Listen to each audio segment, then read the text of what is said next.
Hi friends, welcome to my channel my family my logs. ఈరోజు వీడియోలో నేను చిన్నపిల్లల కోసం ఉగ్గు ఎలా రెడీ చేయాలో తయారు చేసి చూపించబోతున్నాను. దీన్నే హోమ్మేడ్ సెర్లాక్ కూడా అంటారు.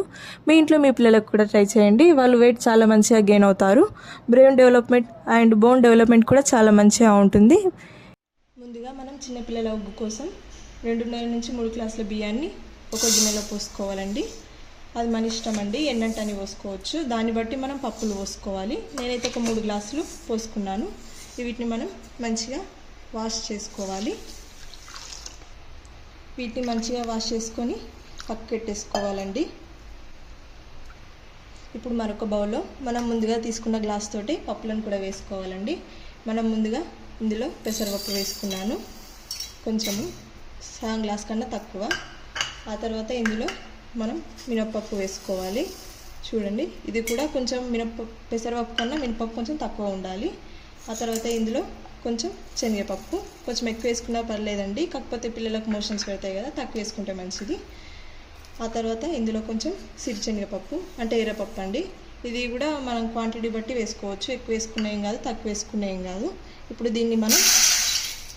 ఇందులో మనం 4 రకాల పప్పులు పోసుకున్నాం కదండి. ఇప్పుడు ఇందులో కూడా మనం వాటర్ పోసుకొని మంచిగా వాష్ చేసుకోవాలి. చూడండి, బియ్యాన్ని పప్పులను అయితే నేను మంచిగా వాష్ చేసేసుకున్నానండి. ఒక 4 to 5 టైమ్స్ అయితే మంచిగా వాష్ చేసుకోవాలండి. ఇప్పుడు దీన్ని మనము 2 నుంచి 3 గంటల పాటు మంచిగా నానబెట్టుకోవాలండి. ముందుగా మనం కడిగి పెట్టుకున్న పప్పులను అయితే మంచిగా వాష్ చేసుకొని వడపోసుకున్నానండి జాలీలో. అలాగే మనం ముందుగా కడిగి ఉంచుకున్న బియ్యాన్ని కూడా జాలీలో వడపోసుకున్నానండి. మొత్తం వాటర్ కిందికి పోతాయి. కిందికి పోయాక మనం ఒక టవర్లోకి వేసుకుందాము. మనం ముందుగా వడపోసుకున్న బియ్యాన్ని ఒక టవర్లోకి అయితే ఆరబెట్టుకోవాలండి. ఇలా మంచిగా ఆరబెట్టుకోవాలి. ఆ తర్వాత పప్పుని కూడా ఒక టవర్లో ఆరబెట్టుకోవాలండి. దీన్ని మనము మంచిగా మొత్తం ఎండే వరకు ఆరబెట్టుకోవాలి. ఒక 24 గంటల నుండి 30 గంటల వరకు ఆరితే చాలా మంచిగా ఉంటుందండి. వీటిని మనం అప్పుడప్పుడు మంచిగా ఇలా అంటూ ఉండాలండి, లేకపోతే అతుక్కపోతాయి, మంచిగా ఆరవు. ఇప్పుడు వీటిని మనము ఆరబెట్టేసుకుందాము. ఒక 24 అవర్స్ అయితే అయిపోయిందండి. చూడండి, మన బియ్యం అయితే మంచిగా ఆరిపోయింది, మంచి పొడి పొడిగా కూడా అయ్యింది పప్పు కూడా. ఇప్పుడు వీటిని మనం ఒక ప్యాన్లో ఎంచుకోవాలి. ఇప్పుడు స్టవ్ మీద అయితే ఒక ప్యాన్ పెట్టేసుకున్నానండి. ఇందులో మనం ముందుగా రెడీ చేసుకున్న పప్పుని వేసుకొని మంచిగా వేయించుకోవాలి. మనం స్టవ్ చిన్నగా పెట్టుకోవాలి. ముందుగా మనం కొద్దిసేపు పెద్దగా పెట్టుకోవాలండి. మధ్యలో కలుపుతూ ఉండాలి, లేదంటే మాడిపోతాయి. మధ్యలో కలుపుతూ స్టవ్ హై ఫ్లేమ్ పెట్టుకున్నా ఏం కాదండి. చూడండి, ఇలా మంచిగా మిక్స్ చేస్తూ ఉండాలి. కొంతమంది అయితే ఇలా ఫస్ట్ వేయించుకోరండి, డైరెక్ట్ ఎండగానే గ్రైండ్ చేసి పిల్లలకు ఉడకబెట్టి తినిపిస్తారు. అట్లయితే పిల్లలకు అరగదు. ఇలా మధ్యలో వేయిస్తే ఏమన్నా ఎండకపోతే మంచిగా ఆరిపోతాయి. చూడండి, ఇలా మధ్యలో కలుపుతూ ఉండాలి. చూడండి, మన పప్పు అయితే మంచిగా అయిపోయిందండి. కొంచెం బ్రౌన్ కలర్లో వచ్చింది లైట్గా. ఇప్పుడు మనం వీటిని పక్కకు తీసేసుకోవాలి. పప్పును పక్కకు తీసుకున్న తర్వాత మనం అదే ప్యాన్లో బియ్యాన్ని కూడా అలానే ఎంచుకోవాలండి. చూడండి, ఇలానే మధ్యలో కలుపుతూ ఎంచుకోవాలి. చూడండి, మన బియ్యం కూడా ఎంచడం అయిపోయిందండి. మనం నోట్లో వేస్తే కరకరలాడుతూ ఉండే వరకు మనం ఎంచుకోవాలి. ఇప్పుడు వీటిని కూడా పక్కకు తీసుకోవాలండి. బియ్యాన్ని అయితే పక్కకు తీసేసుకున్నామండి. ఇప్పుడు ఇందులో మనం కొన్ని మకానాలు కూడా ఎంచుకోవాలి. ఇవి పిల్లల వెయిట్ గెయిన్కి చాలా మంచిగా ఉపయోగపడతాయి, మంచిగా బలాన్ని కూడా ఇస్తాయి. వీటిని మనం లో ఫ్లేమ్లో పెట్టుకొని కొంచెం బ్రౌన్ కలర్ వచ్చే వరకు వేయించుకోవాలి స్టవ్ మీద. ఇవి కొద్దిసేపు వేయించుకున్న తర్వాత వీటిని కూడా ఒక ప్లేట్లో పక్కకు తీసుకోవాలండి. మకానాలను పక్కకు తీసుకున్న తర్వాత అదే ప్యాన్లో మనం కొన్ని బాదం పప్పుని, కొన్ని జీడిపప్పుని కూడా ఎంచుకోవాలండి. ఇవి కూడా బ్రెయిన్ డెవలప్మెంట్కి చాలా మంచిగా ఉపయోగపడతాయి పిల్లలకు. ఇవి మంచిగా వెయిట్ గెయిన్ కూడా అవుతాయి. మనం కొంచెం నానబెట్టి కూడా పిల్లలకు తినిపించచ్చు, 1+1 year old అయితే. వీటిని కూడా కొంచెం బ్రౌన్ కలర్ వచ్చే వరకు వేయించుకోవాలి ఇలానే. చూడండి, ఇవి కొద్దిసేపు అయితే వేయించుకున్నాము, కొంచెం బ్రౌన్ కలర్కి వచ్చేసాయి. వీటిని కూడా మనం ఒక ప్లేట్లో పక్కకు తీసుకోవాలి. ఇప్పుడు అదే ప్యాన్లో మనం కొన్ని అటుకులను కూడా వేయించుకోవాలండి. లైట్గా కరకరలాడే వరకు వేయించుకోవాలి. ఇవి కూడా వెయిట్ గెయిన్కి మంచిగా ఉపయోగపడతాయండి పిల్లల కోసము. మనం ఇప్పుడు లాస్ట్లో వేయించుకునేవన్నీ ఒక ప్లేట్లో ఉంచుకోవాలండి. ఇవన్నీ ఒకసారి గ్రైండ్ చేసుకోవాలి. పప్పులు బియ్యాన్ని ఒకసారి గ్రైండ్ చేసుకోవాలి, రెండు ఒక దగ్గర వేయకూడదు. చూడండి కొంచెం కరకరలాడే వరకు వేయించుకుంటే సరిపోతుంది.